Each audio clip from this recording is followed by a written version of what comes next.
Good evening, everyone. My name is Maricela Navarro. Today, I will be presenting with my fellow group members, Angela Gonzalez, Clara Barrera, Crystal Alvarez, and Kaylin Perez. We will be discussing one of the most influential and transformative periods in mass media communication history, the broadcast television era. As my group members and I discuss the different times in history, origin, and development of the television era, it's important to note the significance and influence that this era has. Getting us started with the brief history of the TV era is Crystal Alvarez.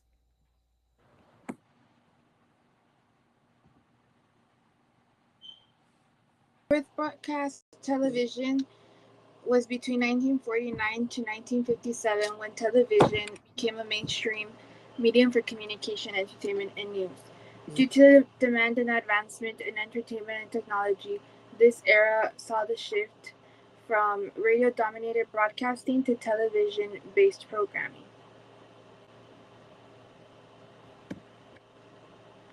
Who shaped broadcast TV? In 1941, the U.S. Federal Communications Commissions granted the commercial television licenses to stations like NBC and CBS. In the 1940s, there was a foundational development of TV, but World War II delayed its widespread adoption. After World War II, TV production resumed and television sales skyrocketed. Then in 1947, the first television World Series aired, boosting television's popularity, which led to the first national live television broadcasted, linking the east and west coast of the U.S. In 1951, by the late 1950s, televisions had become the dominant medium for entertainment and news, replacing radio as a primary nation. Due to technological advancements such as improvements in television technology, better cameras, transmission signals, and the introduction of color TV, which made the medium more appealing. There was also the expansion of broadcasting networks, where major radio networks like NBC, CBS, and ABC transitioned into television, bringing their programming and experience with them, which also impacted the popularity of broadcast television. There was also the demand for visual entertainment, where audiences were eager for a new, immersive way to consume news, sports, and entertainment beyond radio. The post-war economy led to the more disposable income, allowing families to purchase televisions, and advertisers quickly saw TV as a powerful tool for reaching consumers. There was also the cultural and political influence, where TV played a major role in shaping the public's opinion, from political debates to cultural programming. This was one of the first ads created in broadcast television.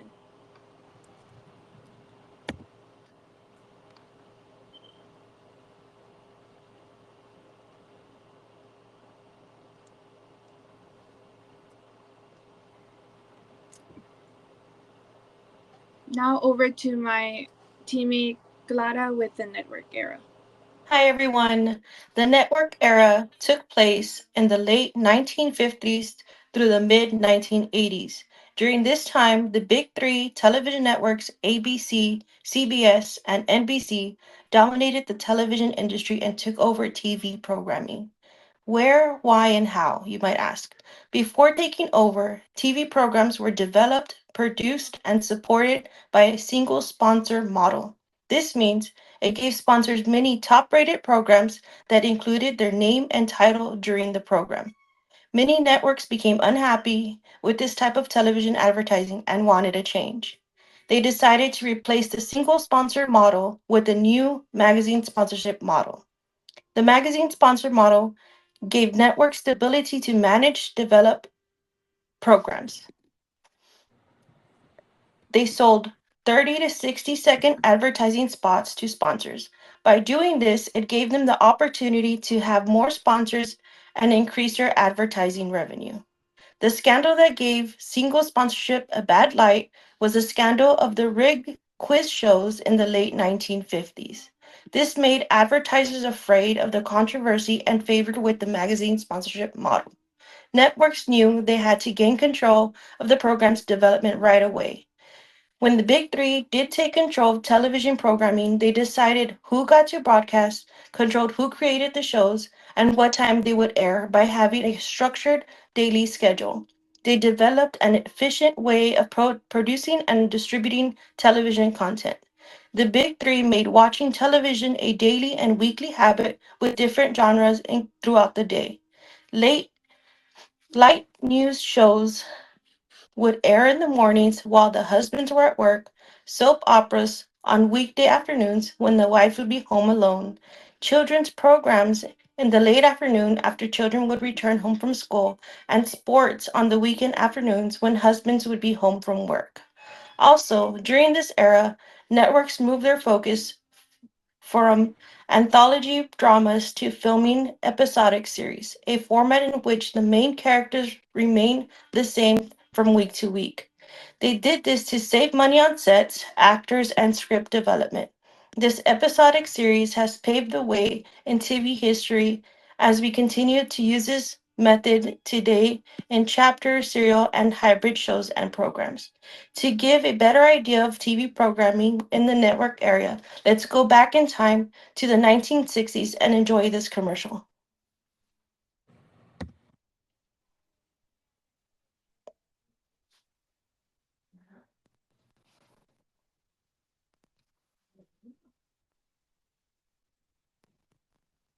So as you can see in the commercial, he's talking about how the door was making a squeaky sound.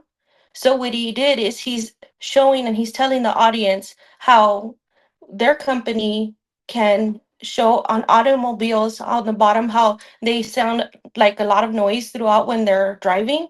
So what he's doing, he's trying to do a spiel while showing that in black and white, right? So that's kind of like the commercials that they do. Now this commercial lasted about 50 to 60 seconds. But as you can see, he comes on and he's gonna kind of throw out that logo and kind of talk about the difference and why they should choose them. So the network era has played a huge role in the American television history. And now I would like to pass you over to Kayleen, who will share more about this amazing TV era. The post-network era was from 1986 to 2008. So cable channels like HBO, CNN, and BET were pulling viewers from the big three. The post-network era was more about being open to the national audience. Not all communities could receive broadcast TV since there were mountains or tall buildings to block airwaves. Cable operators sell access to cable TV through an array of tiered packages. Cable was off to a slow start since cable wiring was expensive for the city. However, cable would transform the TV industry and lay the groundwork for the infrastructure in today's digital TV. It started in the 1980s, but cable is still available today with even more than what it had back then. Cable was meant for the entire nation, especially for people who live in places where it is still hard to get TV. So is national TV. They wanted to offer more channels and diverse content using subscriptions for steady revenue. They also installed wires to homes that offer more channels and better quality with a subscription. So by offering different ways to distribute TV programs, cable complicated the broadcast model and challenged the big three. During the post-network era, the big three realized that to attract more people, that they would need to take risks, and other cable channels like HBO and AMC followed.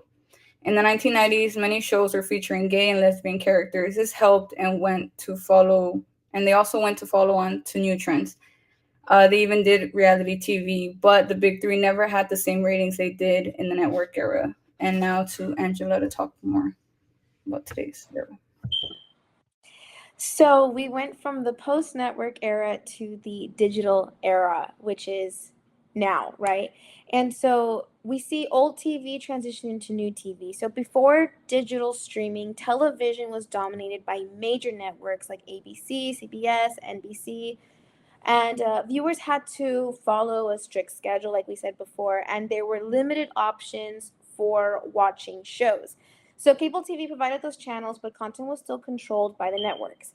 Now, what happened was the internet. So the rise of the internet and digital technology gave people access to a wider variety of content. So viewers wanted to watch shows whenever they wanted instead of waiting around for scheduled broadcasts. So this demand led to the shift away from traditional TV And why it all happened was when with the internet offering unlimited entertainment choices, audiences started accepting more convenience, or no, expecting more convenience, especially the younger generations in particular. They wanted instant access to content, right? So that led to the decline of the appointment-based television. And how it all changed really was with streaming platforms. Streaming platforms like Netflix, Hulu, and YouTube, they all emerged, allowing people to watch content on demand. So networks also started launching their own streaming services to keep up with the shift in viewing habits, like Paramount and Max, which is formerly known as HBO. So TV had to evolve if they wanted to keep up. So people didn't want to wait for their favorite shows anymore. This led to the digital era, right? So that's us, and where everything became available anytime and anywhere. Now, who was traditional TV? Traditional TV networks lost dominance, while tech giants like Netflix, Amazon Prime, and Video, Amazon Prime Amazon Prime Video and Disney Plus became leaders in entertainment. Mostly everybody has at least one of these accounts in their households today. So when YouTube and other platforms allowed other individuals to create content, furthering diversifying TV viewing options. So television is no longer just about scheduled programs. The digital era introduced streaming services, smart TVs, and user-generated content, making entertainment more interactive and personalized. And where TV content is now accessible worldwide. People can watch shows and movies from different countries, and thanks to digital platforms breaking geographical barriers, when the transition to digital started in the late 2000s and rapidly expanded in 2010s. It continues to evolve with the new technologies such as artificial intelligence driven recommendations and interactive content. So, why this all happened was because viewers prefer having control over their entertainment. Subscription based ad free models gained popularity as people wanted uninterrupted viewing experiences. The decline of traditional cable subscriptions, which is the cord cutting, is a direct result of preference. How? So the streaming algorithms and the ability to watch on multiple devices like your phones, your tablets, your smart TVs have transformed the way we consume media. So platforms use AI to recommend the shows based on your viewing history, creating a more personalized experience. Um, and for a big example that most of us, I want to say, have experience with probably the Disney Channel. The Disney Channel, at least I grew up watching on cable TV that was mounted on my TV, and shows like That's So Raven, Lizzie McGuire, Sweet Life of Zack and Cody, Hannah Montana. All of those shows were pretty much in the post-network area, right? And it was only available through a cable or satellite subscription. So it was a part of premium packages, meaning not all households had access to it. So it was all on scheduled programming, right? So if a show aired at 7 p.m. or a Disney original movie on that channel was going to premiere at 7 p.m., then if you missed it, then you would have to pray that it came up on a rerun, right? And well, now in the digital era, everything is transformed over into Disney Plus, right? So the launch of Disney Plus happened in 2019, making Disney Channel content available to a wider audience without the need for a cable subscriptions. And it was all on demand. So all of my favorite shows, yours are my favorite shows like Hannah Montana, Survivor Zack and Cody, Lizzie McGuire, everything is available all on Disney Plus, which is now the digital era. And while television has come a long way from a handful of networks controlling the screen to an era where we decide what, when, and how we watch our shows. And this is just a little video of how Disney Channel kind of has evolved, or the logo has evolved. Yes, and that is that. Yeah, so in conclusion, the television era still remains significant from its beginnings in the 20th century, like we spoke about, as well as present day digital era. It still remains influential and very important. So let's not forget just how important that source of communication is. From historic events to our favorite shows, the television era is and always will be legendary and useful. Though the ways we watch television have changed before and will continue changing, there's no doubt that the TV broadcast era will always be remembered as a defining period in mass media communication history, shaping generations and influencing the way we engage with information and entertainment. Thank you.